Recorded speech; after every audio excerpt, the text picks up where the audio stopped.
قومی اسمبلی اجلاس میں بھی پیٹرول کی قیمتوں میں اضافے کی باز گشت۔ اپوزیشن ارکان نے پیٹرولیم مصنوعات مہنگی کرنے پر پی ٹی آئی حکومت کو شدید تنقید کا نشانہ بنایا۔ وزراء قیمتوں میں اضافے پر حکومت کے دفاع میں مصروف۔ ہم لوگوں نے انٹرنیشنل مارکیٹس میں جو حقائق ہے اس کو مد نظر رکھنا ہے، ورنہ کیا ہوگا؟ پہلے ادوار میں کیا ہوا کہ اپنی ساکھ منوانے کے لیے کہ جی ڈالر کی قیمت اتنی ہے تو آپ 24 ارب ڈالر جو ہے وہ تندور میں جھونک دیں۔ پیٹرولیم مصنوعات کی قیمتیں بین الاقوامی منڈی کے مطابق طے ہوتی ہیں۔ وفاقی وزیر توانائی عمر ایوب کی قومی اسمبلی دلیل، بولے گزشتہ ادوار میں اپنی ساکھ بنانے کے لیے 24 ارب جھونک کر پیٹرول کی قیمت کم کی گئی۔ پوری دنیا بلبلا رہی ہے، لوگ کہہ رہے ہیں کہ تاریخ کی سب سے بڑی ڈکیتی جو ہے یہ آج جو ہے وہ ہوئی ہے، اور یہ گورنمنٹ کے ساتھ تیل مافیا نے جو ہے وہ مل کے کی ہے۔ لیگی رہنما رانا ثناء اللہ نے قومی اسمبلی اجلاس میں حکومت پر چڑھائی کر دی۔ کہا پیٹرول کی قیمت میں اضافہ کر کے عوام کی جیبوں پر ڈاکہ ڈالا گیا۔ لوگ کہہ رہے ہیں تیل مافیا نے حکومت کے ساتھ مل کر ڈکیتی کی۔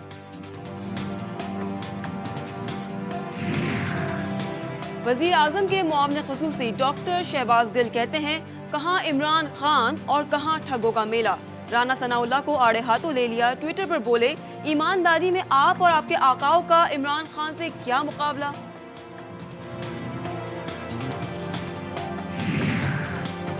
ایف آئی اے پتہ کرے وہ کون لوگ تھے جنہوں نے سستا پیٹرول اکٹھا کیا۔ قومی اسمبلی اجلاس میں پی پی رہنما عبدالقادر پٹیل نے پیٹرول مہنگا ہونے کی تحقیقات کا مطالبہ کر دیا۔ بولے ایف آئی اے کو معلوم کرنا چاہیے کہ مافیا کے پیچھے اور ان کا حصے دار کون ہے۔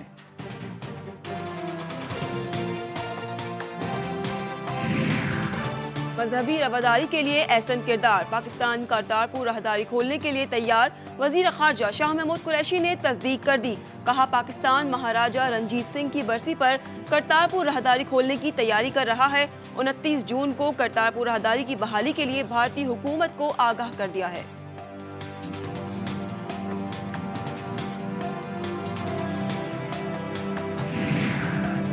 سندھ اسمبلی کا اجلاس اسپیکر آغا سراج درانی کی صدارت میں جاری۔ اجلاس 2 گھنٹے 20 منٹ تاخیر سے شروع ہوا۔ صوبائی بجٹ پر گرما گرم بحث کا امکان۔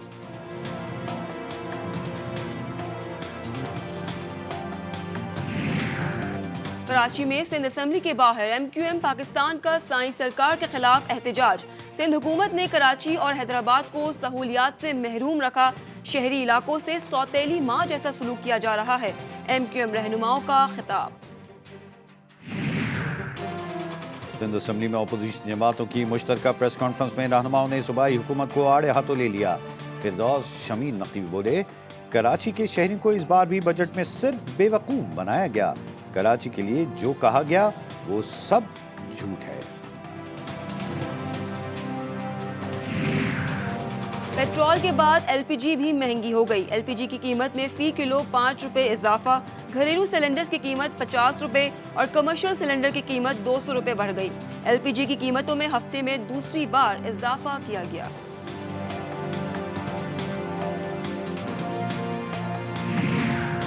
وفاقی وزیر اطلاعات شبلی فراز کہتے ہیں عالمی سطح پر اضافے کی وجہ سے قیمتوں پر نظر ثانی کرنا پڑی۔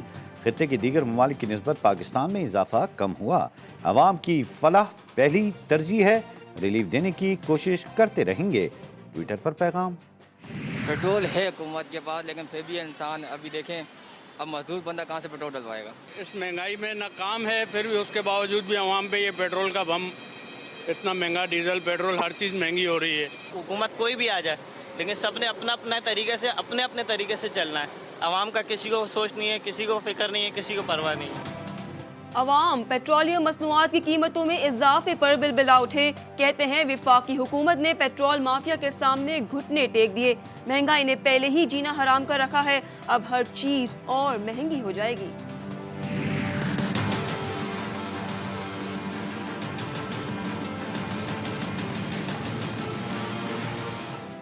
پاکستان میں کورونا کے وار جاری۔ 24 گھنٹے کے دوران 74 افراد زندگی سے محروم ہو گئے۔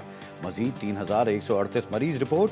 ملک میں کورونا مریضوں کی تعداد 1,98,883 ہو گئی۔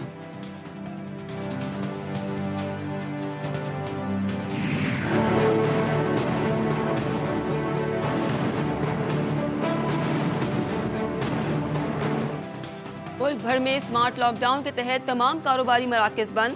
کراچی، لاہور، اسلام آباد، کوئٹہ سمیت تمام بڑے شہروں میں ایس او پیز کی خلاف ورزی کرنے والوں کے خلاف کارروائیاں جاری۔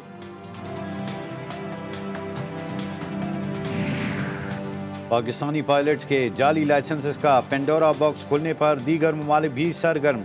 غیر ملکی ایئر لائنز نے بھی پاکستانی ملازمین کے خلاف کارروائی شروع کر دی۔ کویت ایئرویز نے 7 پاکستانی پائلٹس اور 56 انجینئرز گراؤنڈ کر دیے۔ کراچی میں بجلی کی مصنوعی بحران نے شہریوں کا جینا مشکل کر دیا کہ الیکٹرک نے پہلے فرنس آئل اور گیس کی قلت کا بہانہ تراشا، اب 500 میگا واٹ بجلی کی کمی کا رونا رونے لگی۔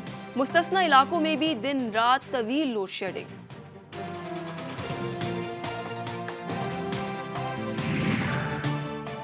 پاکستان نیول اکیڈمی میں 113ویں مڈ شپ مین اور 22ویں short service commission passing out parade کا انعقاد۔ پیشہ ورانہ مہارت، جدید ٹیکنالوجی کا حصول اور جیو اسٹریٹجک صورتحال سے ہم آہنگی وقت کی اہم ضرورت ہے۔ وائس ایڈمرل آصف خالق کا پریڈ سے خطاب۔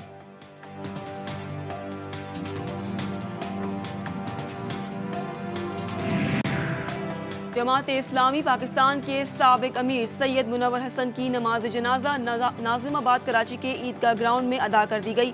سیاسی اور سماجی رہنماؤں سمیت شہریوں کی بڑی تعداد نے شرکت کی۔ منور حسن طویل علالت کے بعد گزشتہ روز نجی ہسپتال میں انتقال کر گئے تھے۔ امریکہ میں سیاہ فاموں کے حق میں مظاہرین کو مجسمے گرانے سے روکنے کے لیے ٹرمپ کا اقدام۔ امریکی صدر نے ملک میں یادگاروں کے تحفظ سے متعلق خصوصی حکم نامے پر دستخط کر دیے۔ ٹرمپ کا کہنا ہے امریکہ بھر میں بلیک لائیوز میٹر مظاہرے نسل پرستوں کے مجسمے گرانا چاہتے ہیں، ایسی لاقانونیت کرنے والوں کو طویل سزائیں دیں گے۔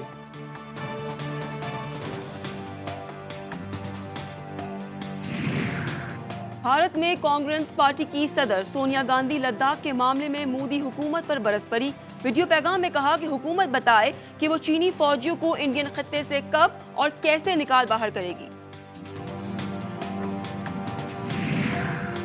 امریکی خاتون سنتھیا ریچی کی رحمان ملک کے خلاف اندراج مقدمے کے لیے درخواست پر سیشن کورٹ اسلام آباد میں سماعت۔ عدالت نے سنتھیا ریچی کی درخواست پر ایس پی کمپلینٹ سے جواب مانگ لیا۔ سماعت 9 جولائی تک ملتوی۔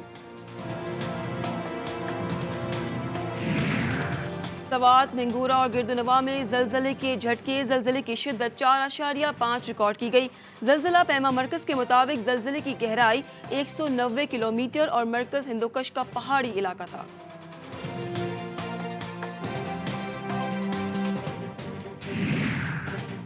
خیبر پختونخوا میں عید الاضحیٰ کے لیے مویشی منڈیاں کھولنے کا فیصلہ، نوٹیفیکیشن جاری کر دیا گیا۔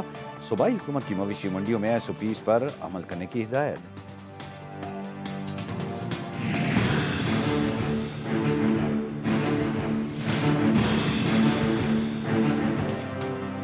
ملک کے بیشتر علاقوں میں گرمی کی شدت میں اضافہ ہو گیا۔